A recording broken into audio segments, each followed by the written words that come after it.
Happy New Year!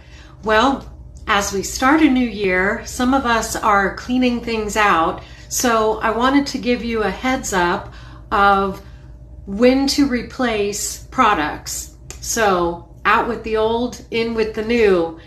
If you have liquid like foundation or concealer, then once it's opened, it's been introduced to oxygen and human contact, so it should be replaced within 1 year.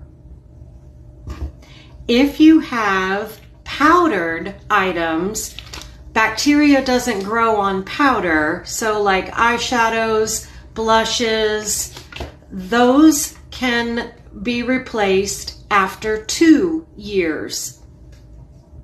If you have lipstick or lip gloss, those will need to be replaced after 1 year.